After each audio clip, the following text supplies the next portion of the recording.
ہم RSS اور اس کے سرسنگ چالک اور ان کے ماننے والوں کو گرم جوشی کے ساتھ دعوت دیتے ہیں کہ آئیے آپسی بھید بھاؤ اور بغض و عناد دشمنی کو بھول کر ایک دوسرے کو گلے لگائیں اور اپنے پیارے وطن کو، دیش کو دنیا کا سب سے ترقی یافتہ، پرامن اور مثالی اور سپر پاور ملک بنائیں۔ کہ جو اس طرح کی حرکتیں کر رہے ہیں، اس طرح کی زبان بول رہے ہیں، کیا وہ واقعی اکثریت میں ہے یا اقلیت میں ہے؟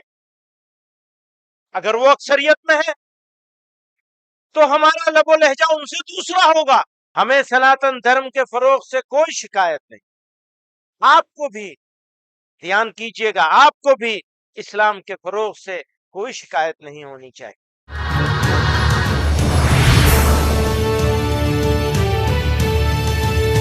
کل سے جو بحثیں چل رہی ہیں اس میں دو باتوں کا کریکشن کر دینا چاہتا ہوں میں۔ ایک بات تو یہ ہے کہ ملک میں بسنے والے لوگوں کے ایک طبقے سے اور طبقے کے طریقے عمل سے ہم کو اختلاف ضرور ہے، لیکن ہم ان کے مخالف ہرگز نہیں ہیں۔ اختلاف اور مخالفت کا فرق ہم کو سمجھ لینا چاہیے، ان کو بھی سمجھ لینا چاہیے۔ اختلاف زندگی کی علامت ہے، اور یہ اختلاف چیزوں کو خوبصورت بناتا ہے، اور مخالفت جو ہے وہ تنگ ذہنی کی علامت ہے، تنگ دلی کی علامت۔ ہمارے کچھ مقرر حضرات ذمہ داروں کے الفاظ، یہ تأثر، حالانکہ وہ بھی مخالف نہیں ہیں، اختلاف ہی کر رہے تھے، لیکن الفاظ ایسے استعمال ہوئے ہیں جس سے ہمارے دوست میڈیا والے اس کو مخالفت کا رنگ دے سکتے ہیں، اور دے بھی رہے ہیں۔ وہ تو اچھی بات کا بھی دے دیتے ہیں۔ یہ ملک ہمارا ملک ہے۔ جب مجھ سے کوئی پوچھتا تھا کہ یہ اجلاس عام کیوں کر رہے ہو، ابھی 5 مہینے پہلے تو منتظمہ ہوئی تھی، دیوبند میں سب جمع ہوئے تھے، پھر اجلاس عام کی کیوں ضرورت پیش آ گئی؟ تو میں دوستوں سے برابر یہ بات کہہ رہا تھا، اور ہمارے ساتھیوں کو، بزرگوں کو، ہمارے بہت سے ساتھی اس میں ایسے ہیں جو جمعیت علماء میں مجھ سے بہت زیادہ سینئر ہیں، پرانے ہیں، کام کرتے چلے آ رہے ہیں۔ سب سے گوش گزار کرتا ہوں، ہمیشہ اس موقع پہ بھی کہا کہ یہاں مایوس ہونے والی چیزیں ہمارے سامنے ہیں، لیکن حوصلہ پانے والی چیزیں ہم نظر انداز نہ کرتے ہیں۔ یہ ملک جو کم سے کم 130 نہیں تو 140 کروڑ لوگوں کی آبادی کا ملک ہے، لاکھوں اسکوائر کلومیٹر میں پھیلا ہوا ملک، بے شمار تہذیبیں، زبانیں، کھان پان کے طریقے اور انداز، سوچنے کے انداز الگ الگ ہونے کے باوجود یہ ملک جڑا ہوا ہے، ایک ساتھ ہے۔ اور مسلمانوں کا اس میں بڑا کردار ہے۔ یہ خیال کہ ہم پاکستان چلے گئے ہوتے یا ہمیں بھیج دیا گیا ہوتا، یا یہ سوچنا کہ ہم نے تو اپنا حصہ لے لیا۔ ایک صاحب کہہ رہے تھے، میں کسی ویڈیو پہ دیکھ رہا تھا، کہ اپنا حصہ بھی لے لیا، پھر سینے پہ مونگ ڈل رہے ہیں، اب ان کو یہ بھی چاہیے، اب ان کو یہ بھی چاہیے، اب ان کو یہ بھی چاہیے، اور یہ تو اولاد ہے ان کی مسلمان بادشاہوں کا نام لے کے۔ میں کہنا چاہتا ہوں، جن کا کنیکشن ان کے ساتھ ہوگا تو انہوں نے اپنا دروازہ 1947 میں بند کر لیا، چلے گئے۔ میرا کنیکشن تو اس سرزمین کے ساتھ ہے، یہ میرا وطن ہے۔ بار بار پہلے بھی کہتا رہا ہوں، اسی گلی کی ہے خاک سے، یہیں خاک اپنی ملائیں گے، نہ بلائے آپ کے آئے ہیں، نہ نکالے آپ کے جائیں۔ یاد رکھیے، اتنے بڑے ملک میں، اتنی بڑے تنوع میں، اتنی زیادہ الگ الگ طرح کی چیزوں میں ہونے کے باوجود، جس کو تکثیریت سے تعبیر کرتے ہیں اردو میں، اگر واقعات ہوں گے تو ان واقعات کو پوری سوسائٹی کا ریفلیکشن مان لینا، پورے سماج کا وہ سوچ مان لینا، یہ آپ کو ناکام کر دے گی۔ آپ کی کامیابی اس میں ہے کہ آپ پہچانیے کہ جو اس طرح کی حرکتیں کر رہے ہیں، اس طرح کی زبان بول رہے ہیں، کیا وہ واقعی اکثریت میں ہے یا اقلیت میں ہے؟ اگر وہ اکثریت میں ہے تو ہمارا لب و لہجہ ان سے دوسرا ہوگا۔ یاد رکھیے گا، میں کل بھی یہ بات مجلس عاملہ میں کہی تھی، یہاں پوری بات کو دہراؤں گا نہیں، لیکن اس بات کو یاد رکھیے گا، ہمارے بزرگوں نے بوریے پر بیٹھ کر اس سلطنت کا مقابلہ کیا ہے جس کا سورج غروب نہیں ہوتا تھا۔ ایسا کیسے مان لیا کہ گھبرا جائیں گے؟ بلکہ یہ سمجھنا ہوگا کہ لڑائی کیا ہے اور لڑائی کس سے ہے۔ اس ملک میں بسنے والی میجورٹی سے ہمارا جھگڑا اختلاف نہیں ہے۔ ایک تو یہ سمجھیے کہ مخالفت کسی سے نہیں ہے ہماری۔ اب دوست لوگ اس کے بعد پوسٹ چلائیں گے طرح طرح کے چینلوں پر، الگ الگ جگہوں پر، کہ انہوں نے کہا ہمارا کسی سے مخالفت نہیں ہے۔